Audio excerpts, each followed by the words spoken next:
থেকে 9 বছরের একটা বালক দাঁড়ায় গেছে। কয় বছর? 9 বছরের বালক দাঁড়ায় বলেন, বাদশাহ জাহাপনা, বেয়াদবি যদি মাফ করে দেন, আমি একটু কথা বলতে চাই। কয় বলো। কয় সামনে আসতে হবে। কয় আসো। বলে, বাদশাহ আপনি যে প্রশ্নটা করছেন, আপনি জান্নাতি না জাহান্নামী, আমি একুরেট আমি আপনাকে জবাব দিতে চাই। সব আলেমরা আশ্চর্য, আমরা পারি না, তুই কে রে? বাদশাহর কথা কইও না, কি জবাব দেয় হুনো। এই রাস্তা খুলে দাও। 9 বছরের বালক বাদশার সামনে দাঁড়াইল, দাঁড়াইয়ে কয়, আমার একটা প্রশ্ন আছে।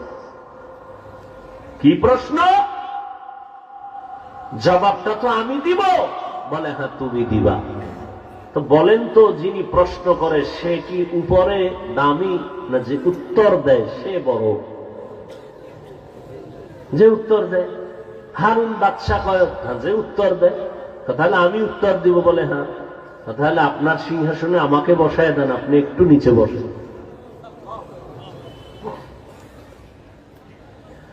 9 বছরের বালক, কাটা ঘায়ে লবণের ছিটা,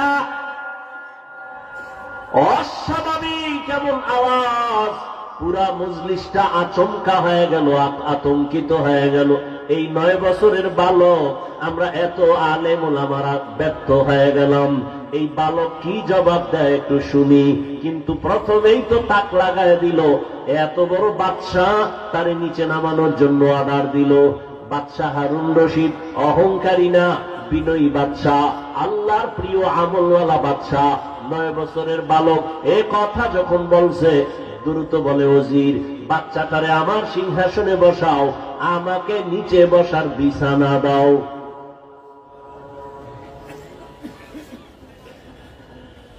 বাচ্চাটারে উপরে বসাইয়া বাচ্চা নিচে বসল। মরিচ হইল, ঝাল কমনি। হ্যাঁ,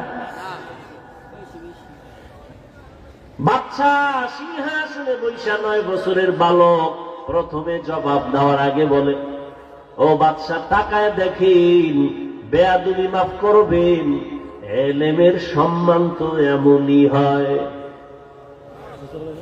কিসের সম্মান? এলমেরা এজাজু করদম বেহিসাব, এলমেরা এজাজু করদম বেহিসাব, খলকেরা দাদন জবাবে বাসওয়াব, হক না দারত দোস্তে খলকা জারেরা, মিস্তে ই খসলত একে দিনদারেরা। বাচ্চা ডাক দিয়া বলল, 9 বছরের বালক, এলেমের সম্মান তো এমনই হয়। রহমতের নবী কালেমার দাওয়াত দিবেন, কিন্তু চতুর্পার্শ্বে দুশ্মন ঘোরা। 7 বছরের সন্তান আইসা নবীর হাতে হাত লাগায় কালেমা পড়লেন। কয় বছর? কেউ বলেন 9 বছর, কেউ বলেন 8 বছর, কেউ বলেন 11 বছর। রহমতের নবীর হাতে কালেমা পড়েছেন।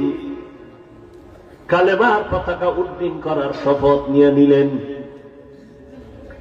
রহমতের নবী বললেন, এরে সন্তান, এতদিন তুমি ছিলা আমার চাচাতো ভাই, এখন তুমি আমার সাহাবী। আল্লাহ যদি কপাল খুলে দেন, কিছুদিন পরেই এই সন্তান হবে রসুলের জামাতা। বলতে পারেন কে? হযরত আলী রাদিয়াল্লাহু তাআলা। হযরত আলী 7 থেকে 11 বছরের বয়সে নবীর হাতে হাত লাগাইলেন। রহমতের নবী খুশি হইয়া দোয়া করলেন, আনা দারুল হিকমাহ ওয়া আলিয়ুন বাবুহা। আমি হইলাম ইলম হিকমতের ঘর, আর এই ইলম ও হিকমতের ঘরের দরওয়াজা আমার আলী। ইলমের সম্মান পাওয়ার এত বেশি, হযরত আলী আল্লাহর শুকর আদায় করেন। রাজিনা কিসমাতাল জাব্বার ফিনা লানা ইলমুন ওয়ালিল আদাই মালু ফাইন্নাল মা লা ইয়াফনি আন করিবিন ওয়া ইন্নাল ইলমা বাকিন লা ইয়াজালু। হযরত আলী বলেন, ও আল্লাহ, তোমার শুকর আদায় করি, সম্মানের চেয়ারে বসার জন্য দুই জিনিসের একটা লাগে, হয়তো শিক্ষাগত যোগ্যতা ইলম দরকার, না হয় টাকা দরকার, মাল দরকার। দুনিয়ার মানুষ শিক্ষিত বান্দারও সম্মানের জায়গা দেয়, অথবা যে ব্যক্তি টাকাওয়ালা তারও সম্মানের চেয়ার দেয়। ও আল্লাহ, তুমি আমাদের টাকার মালিক বানাও নাই, ইলমে ওহির মালিক বানাইছো, শুকর তোমার। ইলমের কারণে এত সম্মান, টাকা পাইয়া খুশি না রে মালিক, কারণ টাকাওয়ালার টাকা আজ আছে কাল থাকবে না। ইলমওয়ালার ইলম সিনায় ঢুকবে, কখনো বিদায় হবে না। টাকাওয়ালার টাকা আজ আছে কাল নাই, আর শিক্ষা যেটা ঢুকছে ইলম, এটা আর যাবে? বলেন না কেন? তবে এখানে একটা পয়েন্ট, যেহেতু অনেক আমার কলিজার ছাত্র ভাইরা আছেন, কথাটা মনে রাখবেন, পারলে লিখে রাখবেন। ইলম কখনো সিনাত থেকে যাবে না, তবে হ্যাঁ, দুইটা বেয়াদবি করলে ইলম থাকবে না। কয়টা? এক হলো ইলমের সাথে অপরাধ, দ্বিতীয় হলো ইলম ওয়ালা যারা, এদের সাথে বেয়াদবি করলে ইলম চলে যাবে। ইলমের সাথে বেয়াদবি করলে ইলম থাকে না, ইলম ওয়ালাদের সাথে বেয়াদবি করলে ইলম চলে যায়। এই জন্যই তো ইলমের ভান্ডার হযরত আলী বলেন, মান আল্লামানি হরফান ইনশাআ বাআ ওয়া ইনশাআ আতাকা। হযরত আলী বলেন, আমাকে একটা অক্ষর যিনি শিক্ষা দিয়েছেন তিনি আমার মাথার মুকুট, চাইলে আমাকে বিক্রিও করে দিতে পারে, না হয় গোলাম বানাইয়াও রাখতে পারে। ইলমেরা এজাজ করদান বেহিসাব, হলকেরা দাদান জবাবে বাসাওয়া। ও আমার ছাত্র ভাইরা, ভালো করে বুঝো, হাটহাজারীর হুজুর চলে গেছেন, আল্লাহ জান্নাত দান করেন। হুজুর বলেছেন, হেলিকপ্টারে আমি ঘুরি, রিকশার মতো লাগে। চরমনায়ের হুজুর হেলিকপ্টারে ঘুরে, হাফিজুর রহমান হেলিকপ্টারে ঘুরে, চাইলে ডেলি ঘোরা যায়। 14 গোষ্ঠী বিক্রি করলেও ভাড়া টাকা হবে না, কিনা তো দূরের কথা। আমি মাঝে মাঝে বলি, হেলিকপ্টারে হাফিজুর রহমান দৌড়ায় না, চরমনায়ের হুজুর দৌড়ায় না। আল্লাহর ইলম যে দামি, আল্লাহর ইলমের মর্যাদা উপরে দৌড়ায়।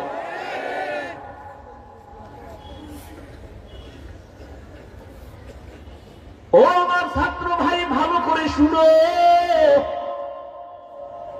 ইলম কিন্তু দুই লাইনের ইলম আছে। একটা হলো ইলমে শয়তানি, আর একটা হলো ইলমে রহমানি।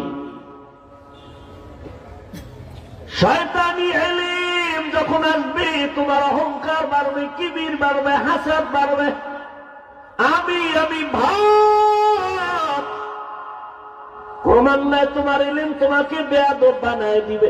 এই জন্যই তো জগতের শ্রেষ্ঠ ইলমওয়ালা রহমতের নবী বারবার দোয়া করতেন, আল্লাহুম্মা ইন্নী আসআলুকা ইলমান নাফিআ। ও আল্লাহ, এমন ইলম আমারে দাও যে ইলমের দ্বারা আমার উপকার হবে, উম্মতের উপকার হবে। ওই ইলম তো রহমানি না, যে ইলম আমাকে বিনয় করতে পারে না, এই ইলম তো ইলমে নাফি না। ওই ইলম তো ইলম আসল ইলম না, যে ইলম আমাকে অহংকার মুক্ত করতে পারে না, আমাকে গুনাহ থেকে ফিরাতে পারে না, বেয়াদবি থেকে ফিরাইতে পারে না, এটা ইলমে নাফি না, এই ইলম আমার জন্য ক্ষতির কারণ। এই জন্য আল্লাহর কাছে নবী যার কোনো গুনাহ নাই, সে রহমতের নবী, ইলমে নাফি কামনা করেন আল্লাহর থেকে। আল্লাহ হেদায়েত দান করুন। তো 9 বছরের বালক কোথায়? সিংহাসনে বয়া কয়, ইলমের সম্মান তো এমনই হয়। কেমন? আমি 9 বছরের বালক সিংহাসনে, সারা দুনিয়া মাতানো সিংহাসনের ব্যক্তি নিচে বসা। এইবার কয়, আপনার প্রশ্নটা আবার করেন। বাদশাহ হারুন রশিদকে আমার প্রশ্ন, আমি নামাজ পড়ি, রোজা রাখি, পর্দা করার চেষ্টা করি, বালক তুমি বলো আমি জান্নাতি নাকি জাহান্নামী? 9 বছরের বালক বলে, আপনি একটু বলবেননি আপনার জীবনে এমন কোন ঘটনা হয়েছে কিনা, যেই ঘটনা বড় মারাত্মক, আপনি চাইলে একা একা অনেক গুনাহ করতে পারতেন, একা কেউ দেখতো না, চাইলে জিনা করতে পারতেন, কিন্তু আল্লাহর আযাবের ভয় আপনি গুনাহ করেন নাই।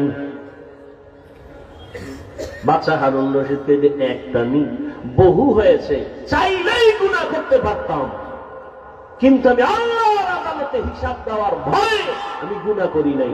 9 বছরের বালক বলে, নিশ্চিত আপনি জান্নাতি। বাদশাহ হারুন রশিদ সে তার আগে আলেমরা দাঁড়ায় গেছে, কই পেয়েছে তুমি 9 বছরের বালক নিশ্চিত জান্নাতি বলার কোন দলিল তোমার কাছে? বলে, সব থেকে পৃথিবীর শ্রেষ্ঠ দলিল কোরআন শরীফ। দলিল না, আমি দলিল দিচ্ছি। আল্লাহর জমিনে শ্রেষ্ঠ দলিল কোরআন। বাদশাহ হারুন রশিদ যে নিশ্চিত জান্নাতি, তার দলিল নাও। ওয়া আম্মা মান খাফা মাকামা রাব্বিহি ওয়া নাহান নাফসা আনিল হাওয়া ফাইন্নাল জান্নাতা হিয়াল মাওয়া। হর কে দারত खौफ हक दर दिल मदाम जन्नतुल मअवा देहत उरा मकाम। আল্লাহ ওয়াদা করেছেন যে আমার আদালতে দাঁড়াইয়া হিসাব দেওয়ার ভয়, নিজে গুনাহ থেকে নিজেকে বাঁচাবে। ফাইন্নাল জান্নাতা, নিশ্চয়ই তার জন্য জান্নাত হলো শান্তির ঠিকানা। আতিনা ফি দারে দুনিয়া না হাসান, আতিনা ফি দারে উকবা না হাসান, ইয়া গিয়াসাল মুস্তাগীসি নাহদিনা লিফতিখারা বিল উলুমি ওয়াল গিনা। আল্লাহর আদালতে দাঁড়াইয়া হিসাব দেওয়ার ভয়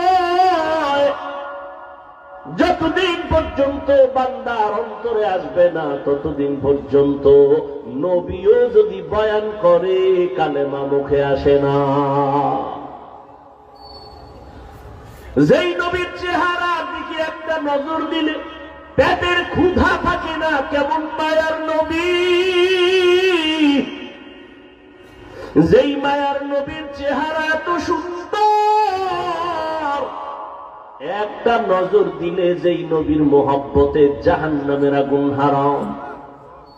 আম্মা জান আয়েশা রাদিয়াল্লাহু তাআলা আনহা বলেন, আমি একদিন সন্ধ্যাবেলা রাতের আধারে সুই নিয়া সুতা নিয়া সেলাইয়ের কাজ করতেছি, হঠাৎ বাতি নিভে গেল, তেল নাই, হাতের থেকে সুইটা পড়ে গেল, অন্ধকার।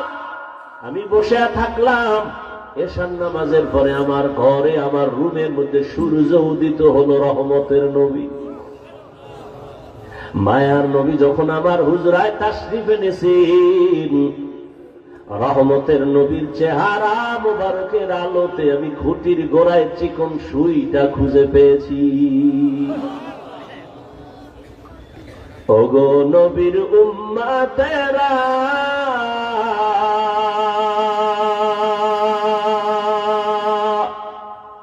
হয়ে আজি দিশাহারা,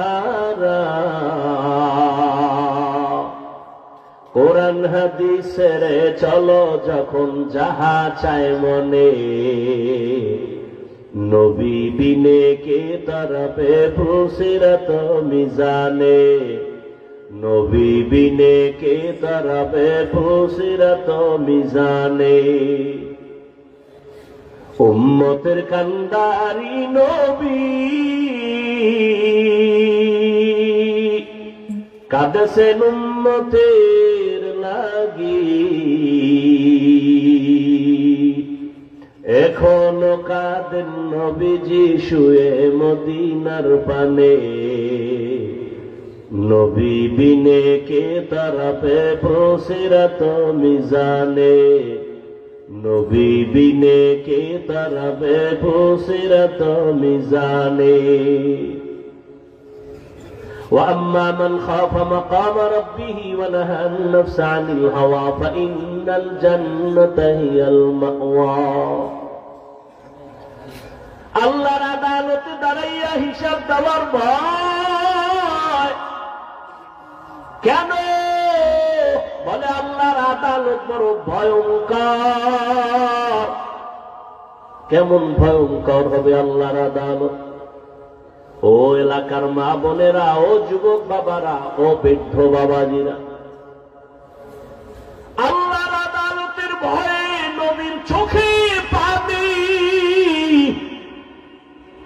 আল্লাহর আদালতের ভয়ে সাহাবায়ে কেরামের চোখে পানি। আমি মালিকের দরবারে কেমনে দাঁড়াইয়া হিসাব দিব? রহমতের নবী বিদায় হয়ে যাচ্ছে। বিদায়ের আগে নবী বলেন, এই সাহাবায়ে কেরাম, কোন দিন হায়াত শেষ হয়ে যাবে বলা যায় না, হায়াতের কোনো গ্যারান্টি নাই। নবী বাথরুমে গেলেন, বাথরুম থেকে বের হইলেন, বের হইয়া নবী মাটিতে তায়াম্মুম করলেন। সাহাবী ডাক দিয়া কয়, রাসূল, ওই মাঠের কোনায় পানি দেখা যায়, আপনি ওখানে গিয়ে ওযু করবেন।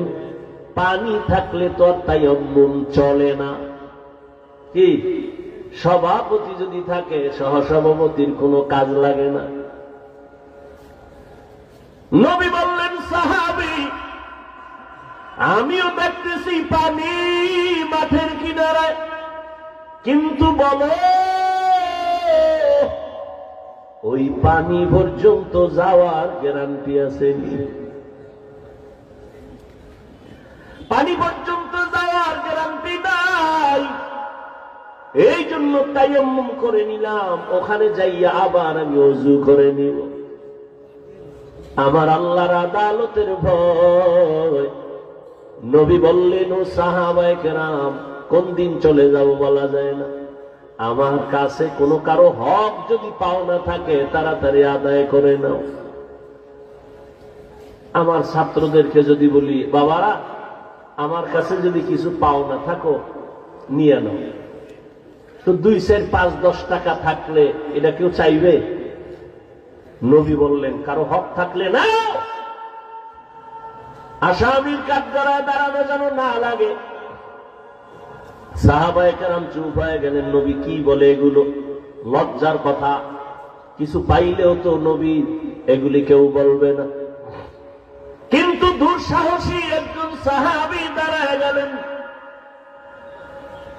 দাঁড়াইয়া বললেন, ইয়া রাসূলুল্লাহ, একদিন আপনি আমার শরীরে একটা টাচ করেছিলেন, এমনিতে একটা টাচ করেছিলেন হালকার উপরে। নবী কয়, তাহলে এটা তো আমি এমনি করেছি, ঠিক আছে, তুমি এটার প্রতিশোধ নিয়ে নাও। সাহাবায়ে কেরাম তো আগুন হয়ে গেছে, এত বড় দুঃসাহস! নবী কইছে আর দাঁড়ায় গেছে। নবী বুঝতে পেরেছেন, তোমরা গরম হইও না, তাকে আসার মতো রাস্তা খুলে দাও।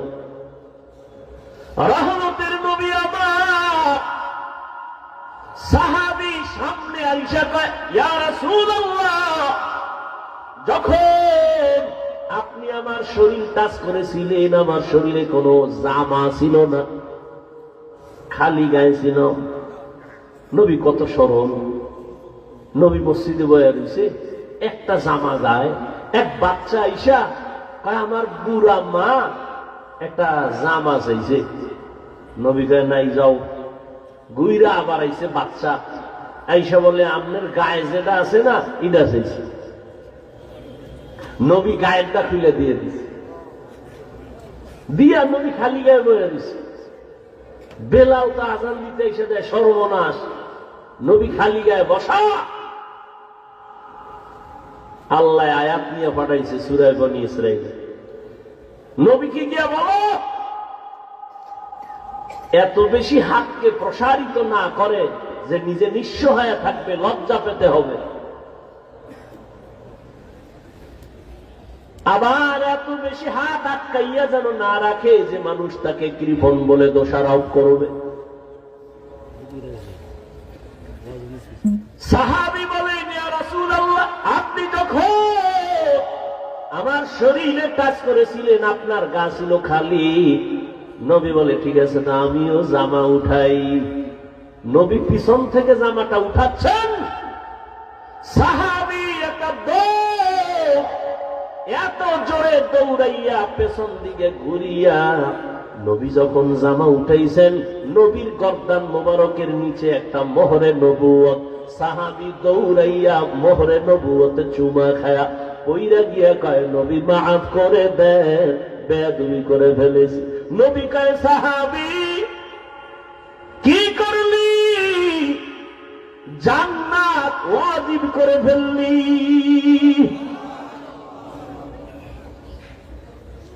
জান্নাত ওয়াজিব করে ফেলেছ, মোহরে নবুয়তে চুমো দিয়েছ। রহমতের নবী আমার, তার হাতে গড়া সাহাবী আবু বকর। নবী নাই, খেলাফতের দায়িত্বে আবু বকর বসে আছেন।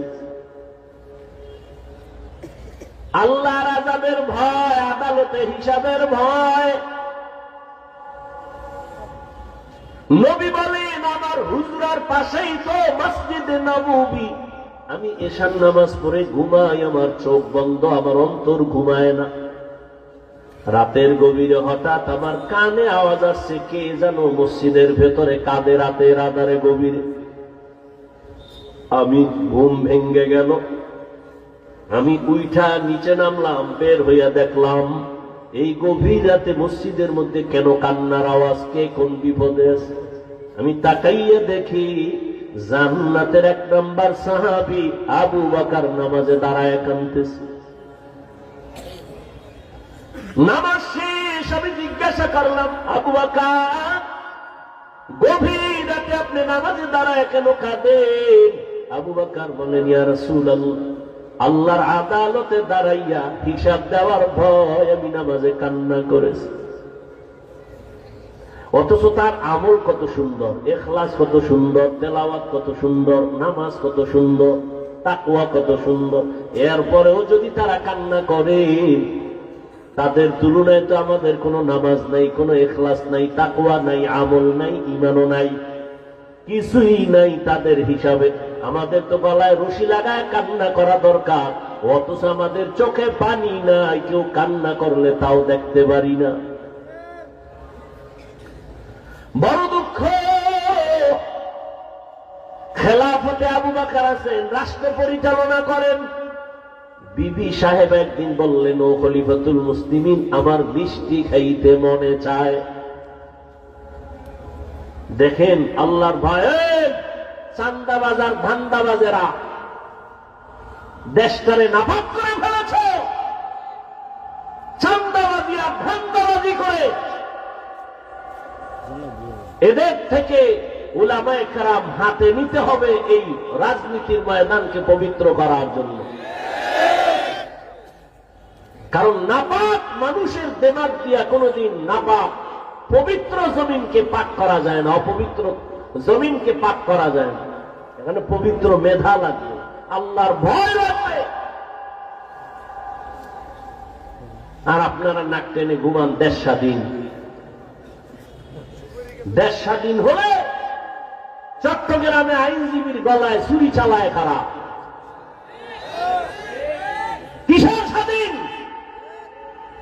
মুসলমান স্বাধীন বলে নাক টেনে ঘুমাবে ওই দিন যেদিন ইসলামের স্বাধীন হবে। মুসলমান তো নিশ্চিন্তে স্বাধীন বলে ঘুমাবে সেদিন এদেশের জমিনে কোরআনের বয়ান করবে উলামায়ে কেরাম, সুক্ষর বেনামাজির থেকে অনুমতি লাগবে না যেদিন। এদেশের মানুষ দিব্যি আরামে ঘুমাবে নিশ্চিন্তে স্বাধীন এদেশের মসজিদ আর মাদ্রাসার কমিটিতে সুক্ষর বেনামাজি থাকবে না যেদিন। তুমি এখানে স্বাধীন স্বাধীন বলো, আর ঢাকা শহরে মহিলারা সাংবাদিক সম্মেলন করে আর বলে আমরা দেহ ব্যবসার অধিকার আবার ফেরত চাই। কাফনের কাপড় নিয়ে রেডি থাকো, আবার যুদ্ধ হবে, আবার ডাক আসবে, আবার আন্দোলন হবে জালেমের বিরুদ্ধে। মুসলমানের আন্দোলন একবার না বারবার? মুসলমান জীবন একবার দেয় না, বারবার দেয় জালেমের বিরুদ্ধে। আল্লাহ সবাইকে হেদায়েত দান করুন। কার পিছনে ঘুরো, কার পিছনে ঘুরে দাড়ি কেটেছ, কার পেছনে ঘুরে নামাজ ছেড়েছ, সে তোমার আপন বন্ধু না। স্বার্থে আঘাত লাগলে সদস্য দল থেকে সদস্য পদের নাম কাটবে না, কল্লা কেটে ফেলবে। আল্লাহ হেদায়েত দান করুন। মানুষের ব্রেনকে আইওয়াশ করে রাখছে। ধর্ম আর রাজনীতি আলাদা। রসুল রাষ্ট্র চালান নাই, আলাদা কেন? সুলাইমান নবী গোটা দুনিয়া চালাইছেন, চালান নাই? ইউসুফ নবী মিশরের অর্থমন্ত্রী ছিলেন, ছিলেন না? এ ঘটনা কোরআনে নাই? কেন বলেন ইসলামে রাজনীতি নাই, কোরআনে রাজনীতি নাই? হ্যাঁ, আপনার চান্দাবাজি আর ধান্দাবাজি ইসলামে নাই। ইসলামে কি আছে? মালিক যেই প্লেটে খাবে গোলাম একই প্লেটে খাবে। ইসলাম কি বলে? কর্মচারী কাজ করবে, ঘাম ঝরার আগে বেতন দিয়ে দাও। আবু বকর রাষ্ট্র পরিচালনা করেন, বিবি বলে মিষ্টি খাইতে মনে চায়।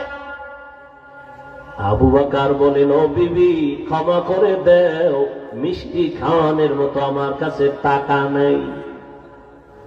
পুরা রাষ্ট্র চালায়। বিবি চুপ হয়ে গেছেন। কিছুদিন পর আবু বকর সিদ্দিক রাদিয়াল্লাহু তাআলা আনহুর স্ত্রী কিছু টাকা হাতে দিয়া বললেন, ও খলিফাতুল মুসলিমিন, আপনার কাছে টাকা নাই বলেছেন, আমি আলাদা কিছু টাকা দিয়েছি, এ দিয়া মিষ্টি এনে দেন। আবু বকর কয়, এই টাকা পাইছো কই? আমনে কইবেন নি বউ টাকা দিলে কই পাইছো? আমনে কইবেন এটি জিজ্ঞানোর দরকার নেই, চুরি করে আইনে দিল 70,000 বার। বলবেন তোমাকে ধন্যবাদ, মাঝে মাঝে আরো আইনো, চুরি করে হলো আনবা, কোনো তোমার টেনশন নাই। আর আবু বকর বলে, ওই বিবি, এই যে টাকা তুমি দিয়েছো কোথায় পেয়েছো? আল্লাহর ভয় কাকে বলে দেখেন।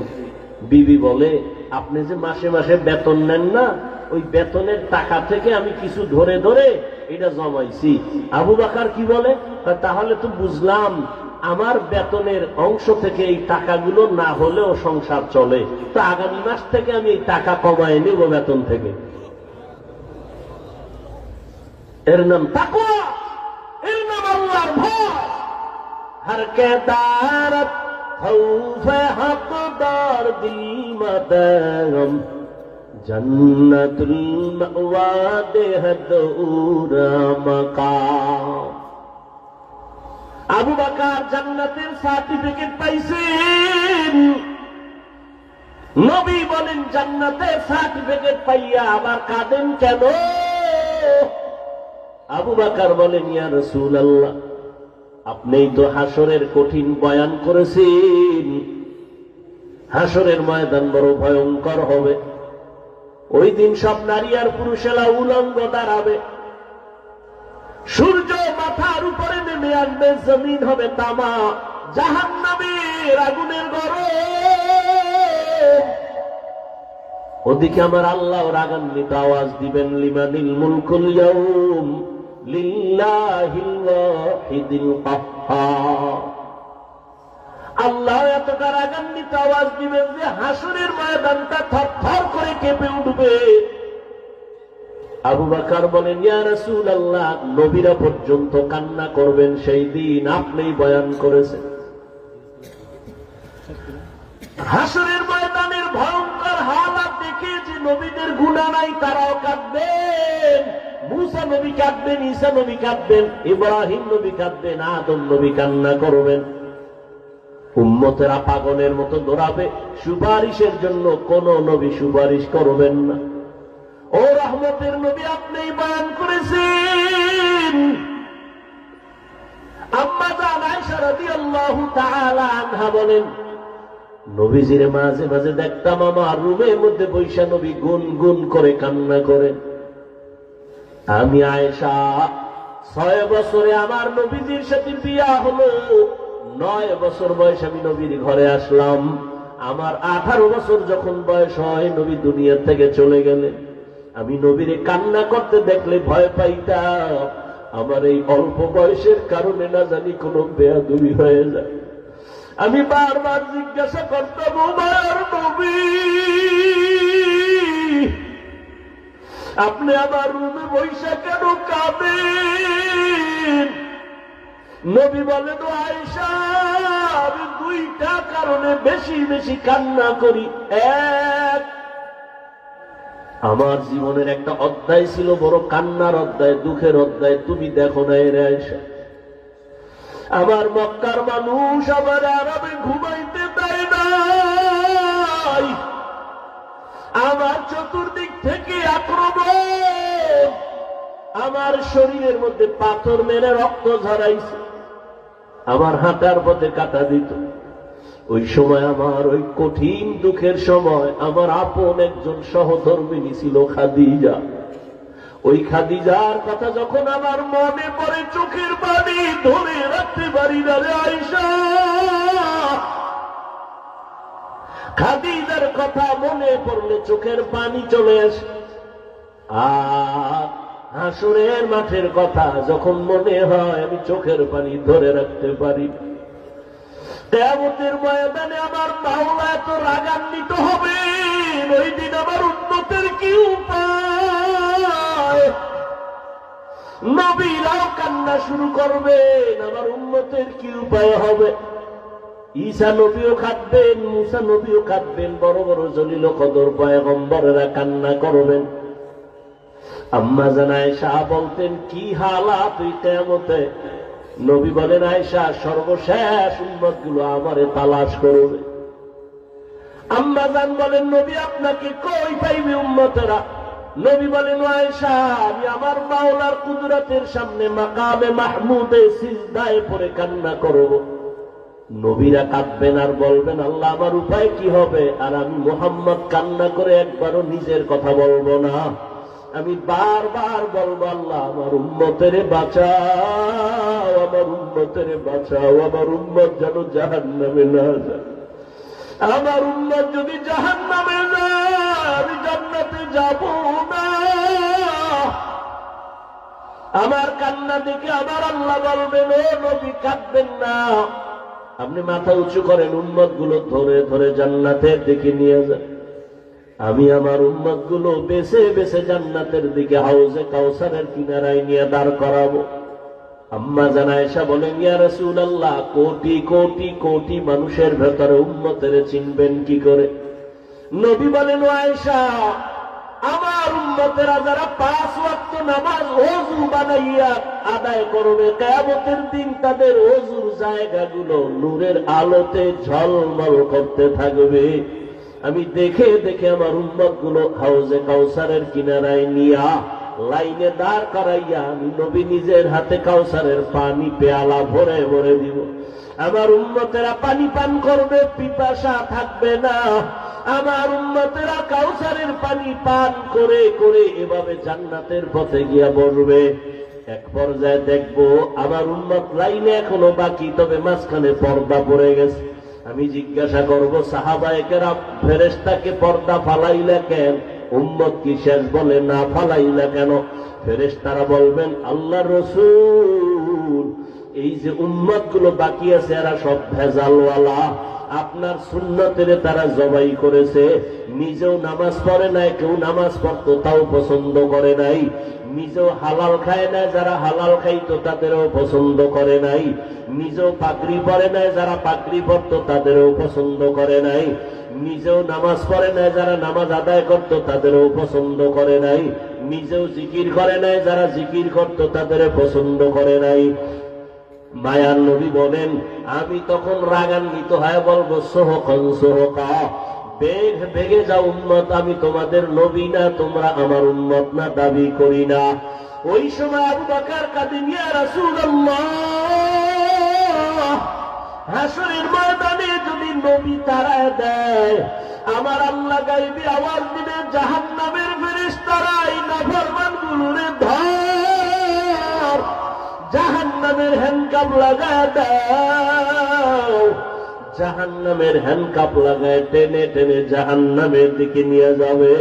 ওয়াসিকাল্লাযীনা কাফারু ইলা জাহান্নামা যুমারা হাত্তা ইযা জাউহা ফুতিহাত আবওয়াবুহা ওয়া ক্বাল, জাহান্নামের আগুনের গরমে চামড়াগুলো খসে খসে পড়ে যাবে। ও আল্লাহর বান্দারাও, যুবক, স্কুলে পড়ো, কলেজে পড়ো, চাকরি করো, বাধা নাই, ব্যবসা করো, বাধা নাই, তুমি ওখানে থাইকা নবীর আদর্শের মালা গলায় লাগাও। মা বাবার দোয়া নিয়া, শিক্ষকের দোয়া নিয়া, উলামায়ে কেরামের দোয়া নিয়া চলো, নামাজ পড়ো আর আল্লাহর কাছে গুনাহ থেকে তওবা করো। তুমি যদি গুনাহমুক্ত হয়ে নামাজ পড়ো, চাকরিও যাবে না, ব্যবসাও যাবে না, লেখাপড়াও যাবে না। তোমার মতো কত যুবক স্কুল কলেজে পড়ে, নামাজ পড়ে, দাড়িওয়ালা, অভাব নাই, তুমি কেন পারবা না? তোমার মতো কত আল্লাহর বান্দা জেনারেল লাইনে থাকে, গাড়ি চালায়, নামাজ ছাড়ে না, তুমি কেন পারবা না? তোমার মতো কত গোলাম চাকরি করে, RAB, army, police, BDR, OC, DC, SP, doctor, professor, engineer, বলো তুমি কেন নামাজ পড়তে পারবা না? এখনো সময় আছে, তওবা করে নাও। ও পর্দার আড়ালের আম্মা জানেরা, আপনাদের জীবনটা তুই যে ধন্য, আপনারা নবীদের মায়ের মতো দামি মা, আপনারা সাহাবায়ে কেরামদের মায়ের মতোই তো দামি মা, আপনাদের এত মর্যাদা আল্লাহ দান করেছেন। আপনারা তো হাফেজ আলেমের মায়ের মতো মা, আপনারা তো ইসমাইল নবীর মা হাজরা আলাইহিস সালামের মতো দামি নারী, আপনারা তো ঈসা নবীর মা মারিয়াম আলাইহিস সালামের মতো বড় দামি নারী, আপনারা তো বেঈমান আল্লাহর দুশমন ফেরাউনের স্ত্রী আসিয়ার মতো দামি। আসিয়া আই ফেরাউনের ঘরে থাকিয়া আল্লাহর পেয়ারা বান্দি হয়ে কবরে চলে গেছে। রহমতের নবী বলেন, কিয়ামতের ময়দানে আমার সাথে আসিয়ার সাথে জান্নাতে বিবাহের ব্যবস্থা হয়ে যাবে। ও পর্দার আড়ালের মা, আপনার মতো কত মা এখনো আছে, মোবাইলে চরিত্র বিক্রি করে না, স্বামীর মাল খেয়ানত করে না, 5 ওয়াক্ত নামাজ পড়ে বেপরদায় চলে না, সন্তানগুলো আদর্শওয়ালা বানানোর মেহনত করে।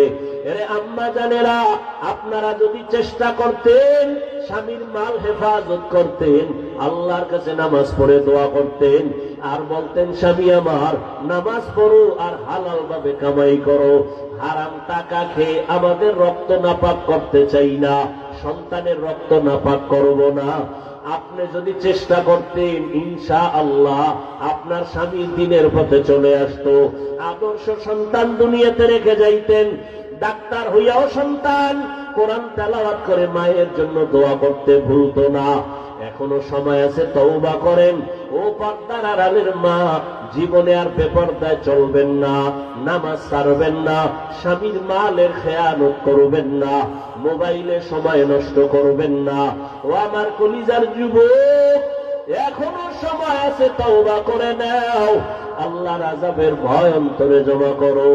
জীবনে আর কোনোদিন দাড়ি কাটবা না, নামাজ ছাড়বা না, বেপরদায় চলবা না, মা বাবার নেক দোয়া নিয়া বেয়াদবির থেকে বেঁচে থাকবা, শিক্ষকের দোয়া নিয়ে চলবা, উলামায়ে কেরামের দোয়া নিয়ে চলবা, নবীর তরিকা মেনে চলবা। তওবা করার মতো যদি কারো অন্তর তৈরি হয়, মুনাফিকি যদি অন্তরে না থাকে, দুর্বলতা না থাকে, তওবার নিয়ত যাদের অন্তরে আছে, দুটো হাত আল্লাহকে দেখাইয়া দাও। আয় আল্লাহ, আমাদের হাতগুলো কবুল করে নেন, তওবা কবুল করে নেন, তওবার উপরে মজবুত হইয়া চলার মতো তৌফিক দান করেন, আমিন। আলহামদুলিল্লাহি রাব্বিল আলামিন।